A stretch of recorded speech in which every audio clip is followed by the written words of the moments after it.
Road భద్రత పాటిద్దాం, ఆనందంగా జీవిద్దాం. మనం ఇప్పుడు ఈ వీడియోలో విజయవాడ ఎయిర్పోర్ట్లో నూతనంగా నిర్మాణం జరుపుకున్న న్యూ ఇంటిగ్రేటెడ్ టెర్మినల్ పనులు అయితే మనం చూద్దాం. ఈ టెర్మినల్ 2021లోనే అందుబాటులోకి రావాల్సి ఉంది. కరోనా కారణం వల్ల నిర్మాణ పనులు అయితే ఆలస్యమైనాయి. 2023 ఆఖరికి 40% మేర పనులు అయితే పూర్తయినాయి అనేది సమాచారం. ఈ నిర్మాణం 2017లో ప్రతిపాదించారు. 611 కోట్ల వ్యయంతో అయితే 35,000 స్క్వేర్ మీటర్స్ పరిధిలో అయితే నిర్మాణం అయితే జరుపుకోవడం జరుగుతుంది.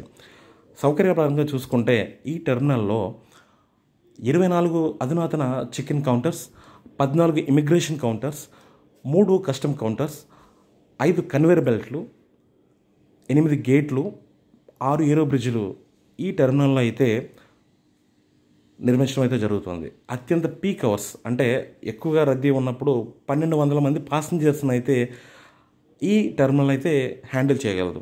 అందులో 600 నుంచి 800 దాకా డొమెస్టిక్, అదేవిధంగా 400 నుంచి 500 వరకు ఇంటర్నేషనల్ పాసింజర్స్ని అయితే ఈ టెర్మినల్ అయితే హ్యాండిల్ చేయగలదు. ఈ టెర్మినల్ అందుబాటులోకి రావడం వల్ల గతంలో కావచ్చు, ఇప్పుడు కావచ్చు, ఇక్కడ ఫ్లైట్ దిగిన తర్వాత ప్రత్యేకంగా బస్సులో అయితే మళ్ళీ బస్సు ఎక్కి టెర్మినల్కి వెళ్ళాలి, ఇవన్నీ కార్యక్రమాలు గట్రా ఉండేవి. కానీ ఈ టెర్మినల్ అందుబాటులోకి వచ్చిన తర్వాత లగేజ్ వెయిటింగ్ టైం తగ్గుతుంది. అదేవిధంగా ఫ్లైట్ దగ్గరికి బస్సులో వెళ్ళడం, బస్సులో రావడం ఈ కార్యక్రమం కూడా తగ్గుతుంది. మనకి ఈ రకంగా టైం సేవ్ అవుతుంది. అదేవిధంగా ఎక్కువ మంది ప్యాసింజర్స్ని హ్యాండిల్ చేయడానికి కూడా అవకాశం ఉంటుంది. మరిన్ని కొత్త ఫ్లైట్లు రావడానికి కూడా అవకాశం అయితే ఏర్పడుతుంది. ఇప్పుడు మనం చూస్తున్నాం కదా, ఈ రకమైన ఫ్లైట్లన్నీ కూడా టెర్మినల్కి అయితే వెళ్ళిపోవడం జరుగుతుంది డైరెక్ట్గా.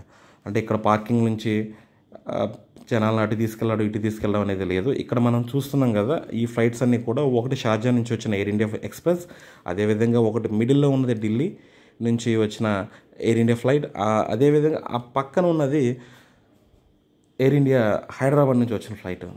ఈ రకంగా అంటే ఇప్పుడు మనం కొన్ని ఫ్లైట్లు ఈ రకంగా పెద్ద పెద్ద ఫ్లైట్లని మన విజయవాడ ఎయిర్పోర్ట్లో చూడడం అనేది చాలా అరుదు.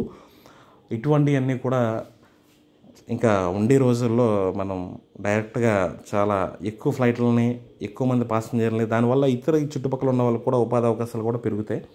ఎందుకంటే ఎక్కువ ఫ్లైట్లు వచ్చినప్పుడు ఎక్కువ మంది క్యాబ్స్ అవసరం అయితే, హోటల్స్ అవసరం అయితే, అన్ని రకాలుగా కూడా ఉపాధి అవకాశాలు పెరిగే అవకాశం ఉంటుంది. కాబట్టి త్వరగా నిర్మాణం పూర్తి చేసుకోవాలని ఆశిద్దాం. రోడ్డు భద్రత పాటిద్దాం, ఆనందంగా జీవిద్దాం.